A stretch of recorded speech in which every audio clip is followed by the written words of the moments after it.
We're back with Eric Johnston on Canadian Innovators this week. We talked about him being on Family Feud before the break, but Eric, you're on Family Feud. It wasn't just you. Yeah, So how did your family react? You go home one day and go, hey, everyone, we're going to be on Family Feud. Yeah, it was interesting because my now wife and I had just been dating for only a couple weeks when they approached us.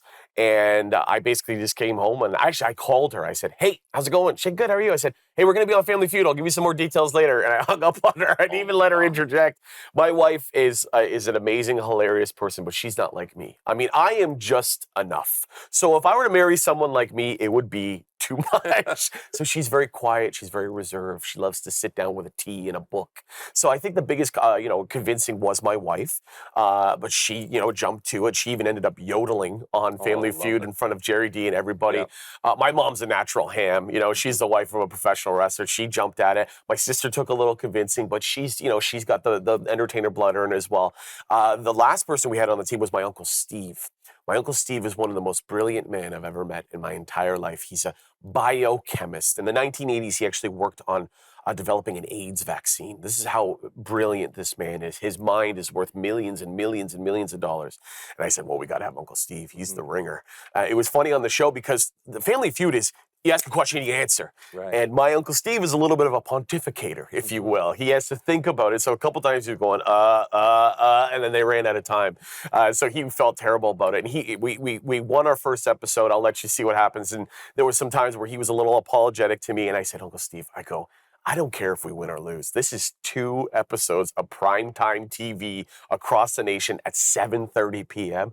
I would have paid Family Feud $10,000 to be on the show.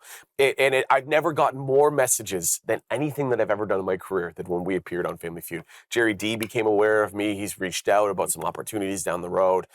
So it was a once in a lifetime opportunity that I'll never forget. You mentioned Jerry D. You've also worked with some other household names too. Yeah. Tell us we don't want to name drop really, we'll but you've worked it's with why not? I want to hear. I've opened for Russell Peters at the Comedy Store in Los Angeles. I headlined at the House of Blues in Chicago. I had the opportunity to open for Sebastian Maniscalco, who's one of the biggest comics in the entire world. He's doing arenas. Yeah. And I had the opportunity to open for him.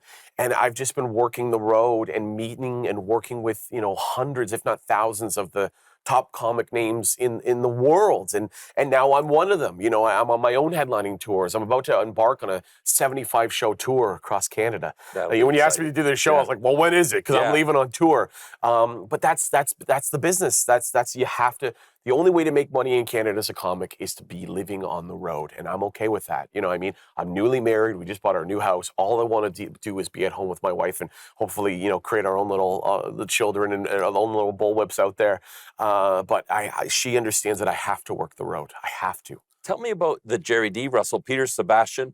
Do they help a guy like you, or are they threatened by that? Because you could end up taking money out of their pocket. Well, the thing about stand-up comedy is every comic wants you to do well, but they don't want you to do better than them. It's a very dog-eat-dog business, but I will say that Russell Peters was very complimentary to me. When I opened for him, it springboarded my career to the next level because if I was reaching out to a booker or a promoter or whatever, hey, I'd like to do your venue, they go, what have you done? I go, well, I just opened for Russell Peters at the Comedy Store. Booked. You know what I mean? So in that way, he helped a lot. Same with Sebastian. When I was in Los Angeles, I ran into Sebastian, went up to him and, hey, Sebastian, I don't know if you remember me. And he goes, oh, yeah, Burlington, Ontario, you killed, man. And that alone is the help that they can give me. It's that push. The thing about Canadian show business is everybody's running a race, but nobody knows what place they're in. You're just showing up and running every day. And you get to these little finish lines, like opening for Sebastian, opening for Russell, and you have a second to look around and go, okay, that was cool.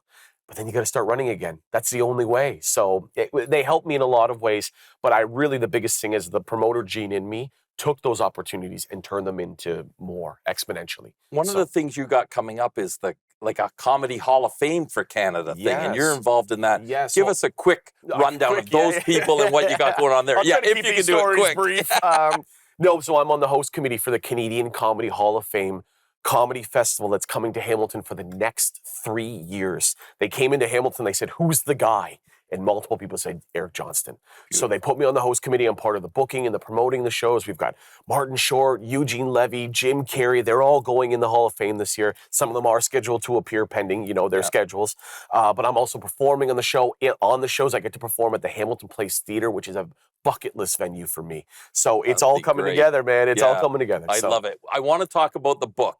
You just finished writing a book. We need to take a break. We'll be right back on Canadian Innovators to talk about Eric Johnston, the author. Stay with us.